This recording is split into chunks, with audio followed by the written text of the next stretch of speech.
Hello, guys. Good day. This is Anne of Reinforce Me Club. Today, we are going to talk about the benefits of adequate sleep. Now, sleep is, other than one of my favorite pastime, or it could be the pastime of a majority number of people, it is actually important because it has various benefits in our physiological and psychological aspects in our body.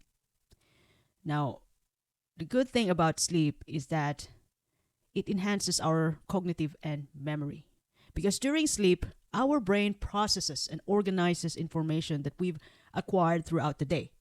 Now, like for example, when we were upset yesterday, the first thing that we think about by the time we wake up in the morning is, the memory that we have yesterday, the kind of memory which upset us. We, that thing, the first thought wasn't intentional. It will only become intentional when we do our best to get rid of it. And instead of thinking about what happened yesterday, we just, divert our thinking into being thankful about today, your top things to be thankful for today, rather than thinking about what upset you yesterday. So it's still in our head. We can only get rid of those negative memories, negative experiences, if we try. We consciously get rid of them. Now, sleep is also essential for emotional regulation. Have you noticed it? When we lack of sleep, we tend to be irritable, stressed, and when we have lack of sleep in the long run, we have higher risk of mental issues like depression, anxiety, because we can't think properly when we lack of sleep. Sometimes we lose our judgment. Sometimes, we overthink so much when we lack of sleep.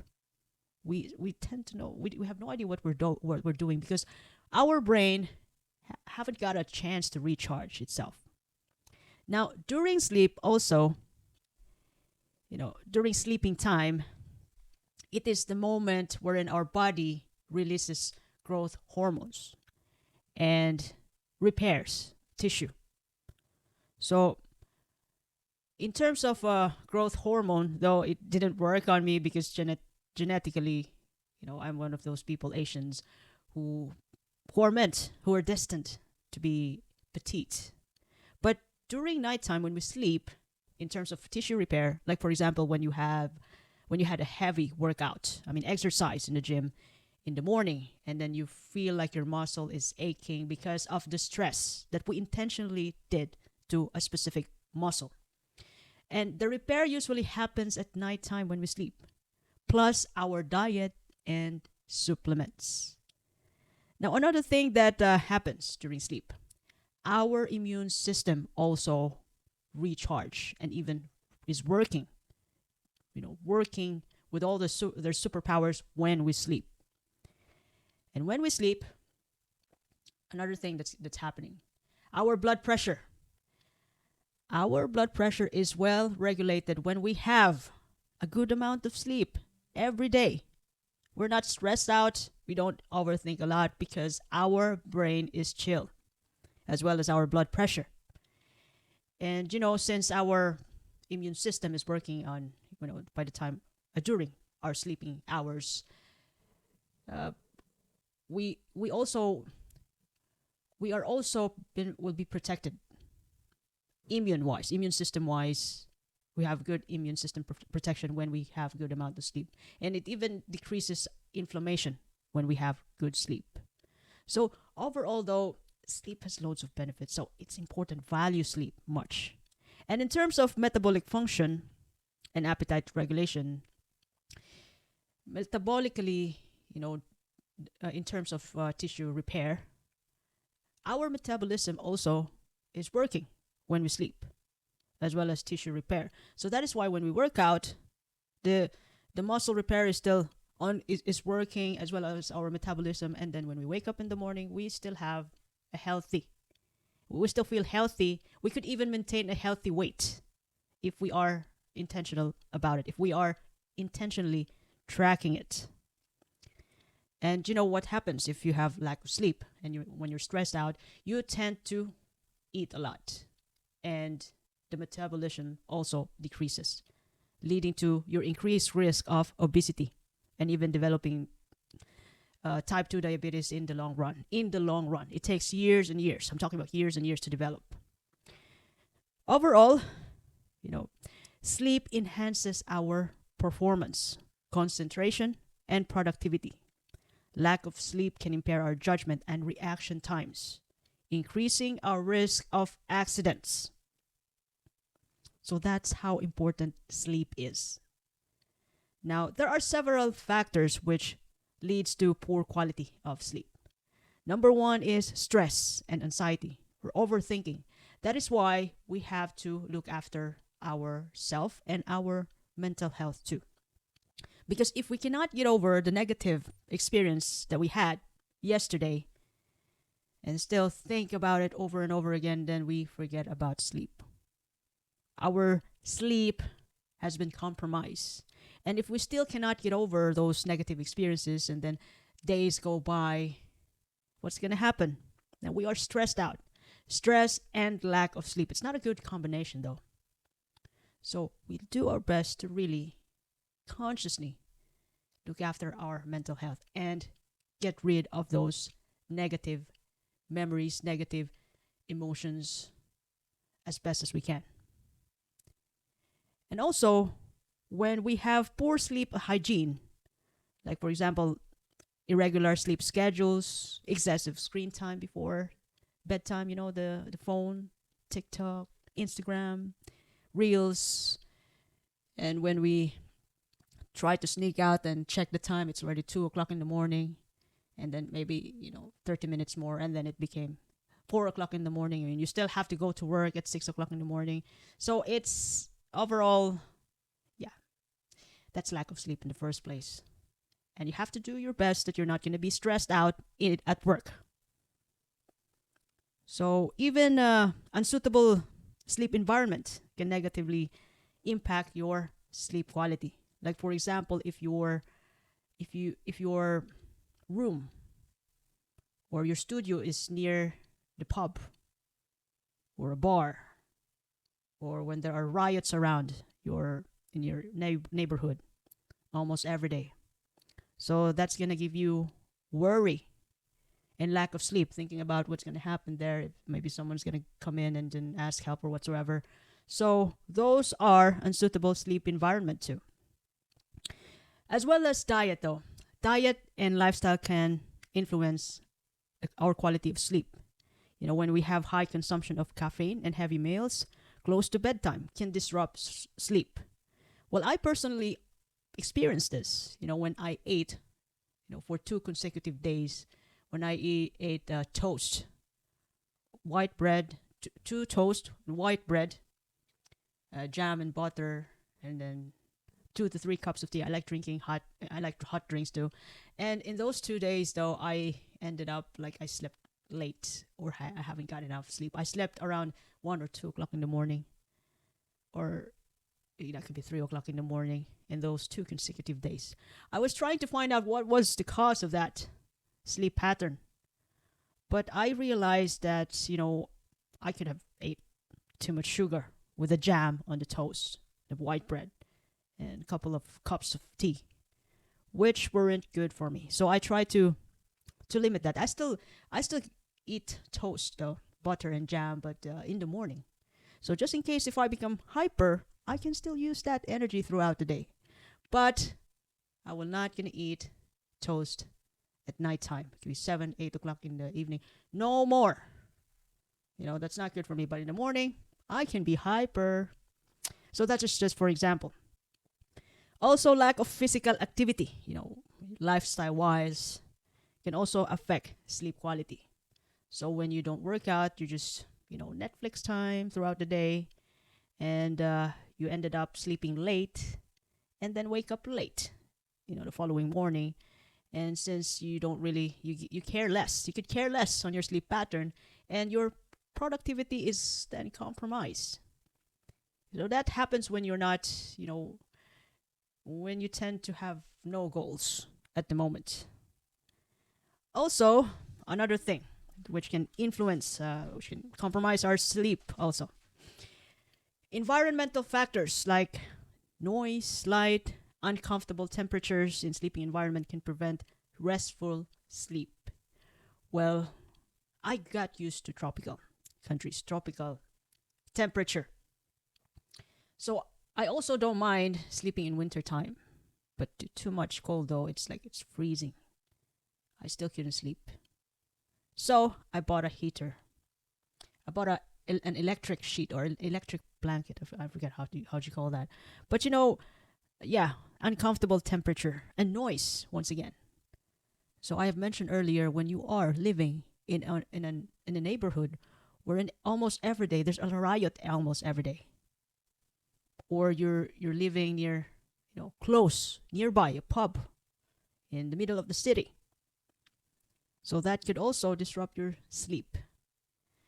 Another thing, substance abuse, alcohol, nicotine, other substances, medications, steroids,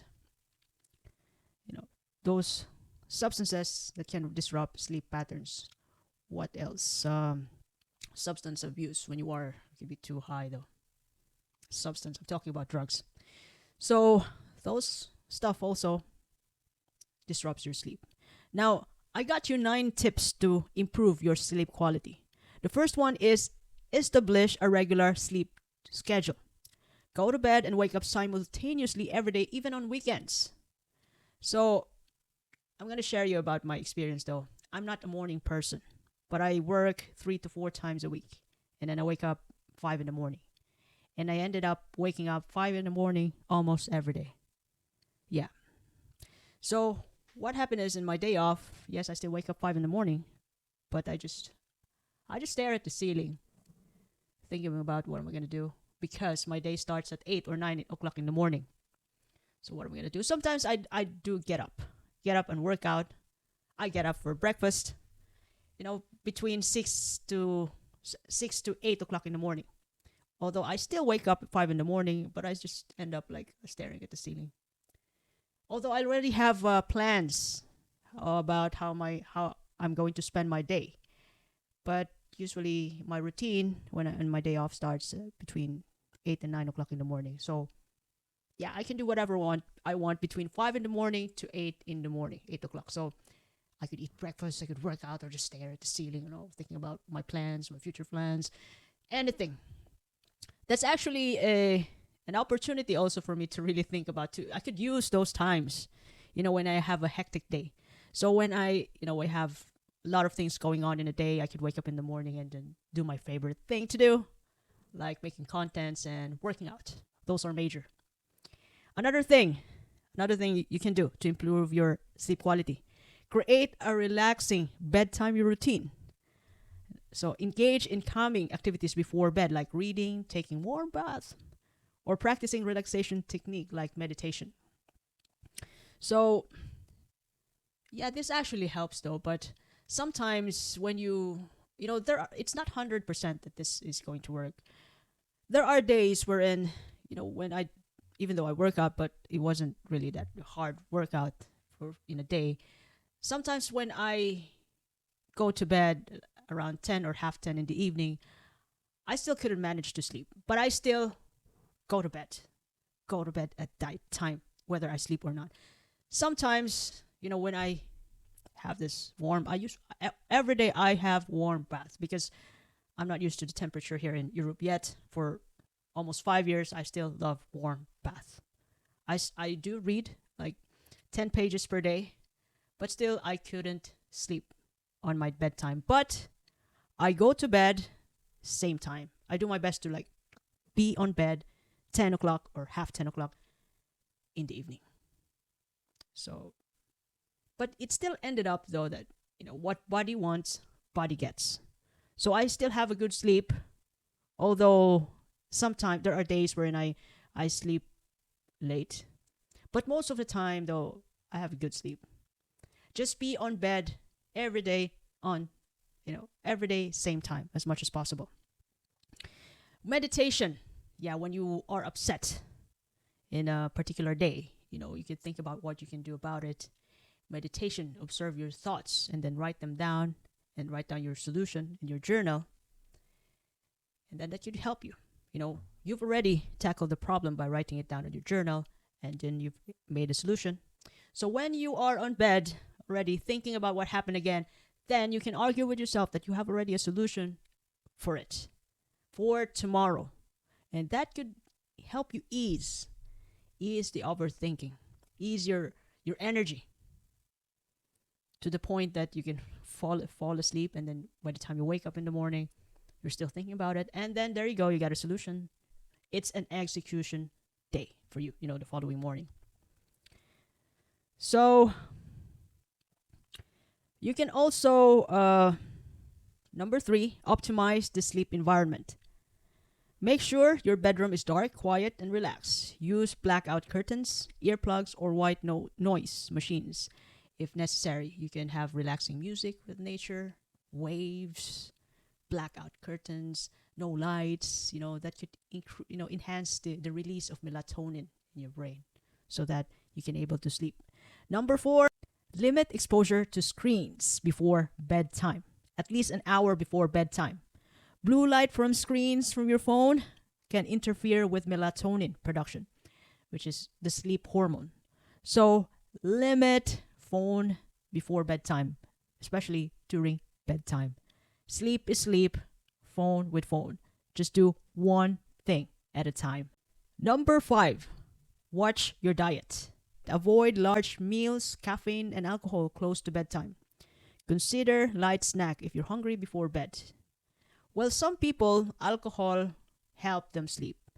But everyday alcohol to make them sleep, that would be something else. Yeah, absolutely. Number 6, stay active. Regular physical activity can promote sleep, better sleep, but avoid vigorous exercise close to bedtime. Because your energy is high and then you're about to sleep. So what's going to happen now? Like, for example, you work out at 8 o'clock in the evening. So to some people, yeah, it works for them. But most of the time, this is just a recommendation, a suggestion to work out. It could be hours away from your bedtime. It could be in the morning or early afternoon. Just hours away from your bedtime. I'm talking about a workout. Number 7, manage stress and anxiety. Practice stress-reducing technique such as deep breathing, progressive muscle relaxation, or mindfulness meditation to really avoid overthinking, prior to sleep. Deep breathing when you're stressed in those days, when there's a trigger in front of you, deep breathing. You try to manage yourself so you cannot react on the situation right away. Give yourself time to really tame your urge to tame your impulsivity to react immediately about with the triggers. Give yourself time, tame it, and then when you are relaxed and you can think, you have a better perspectives compared to those moments when you're angry. So that's the time you can respond. So that will end up the situation good, rather than start an argument and then think about what happened, and then the relationship will be compromised. So try to really tame your impulsivity. And it's not only you though, even myself, I sometimes react impulsively to triggers, but as much as possible I really do my best to really tame my demons though. And when it's out, I try to really fix the situation, apologize, and then change my behavior, because it's already said and done though. So I gotta make it up 10 times out of those silly reactions that I did. So, to be honest, I do make mistakes. I'm not perfect, but I really try my best, to do my best to really tame my demons so that I can have a good day. I don't want to be stressed out. So I hope that you and me, will be working out on that too. Number 8, limit naps. I'm talking about the naps late in the afternoon. the 20 to 30 minutes nap. So you can still manage. Yeah, you can. If you need to nap in the morning, then go for it. But naps in the late afternoon or evening, you know, that could also steal your sleep. So limit nap in the late afternoon and evening. Number 9, if you can take it anymore, if you have persistent sleep problems, consult a healthcare provider or a sleep specialist to evaluate you and give you treatment. So consider professional help if you can't take it anymore, because sleep is essential. Whatever happens, it is even much important than food. We can manage to not to eat for 10 days, but not to sleep for 10 days. Think about that. That is trouble. So prioritize sleep in the most part. It will help you reach your goals and dreams and become a better father, a mother, a teacher, a better person. Sleep is part of it. So by addressing the factors contributing to poor sleep and adopting healthy sleep practices, you can significantly improve the quality and duration of your sleep, leading to a better overall health and well-being.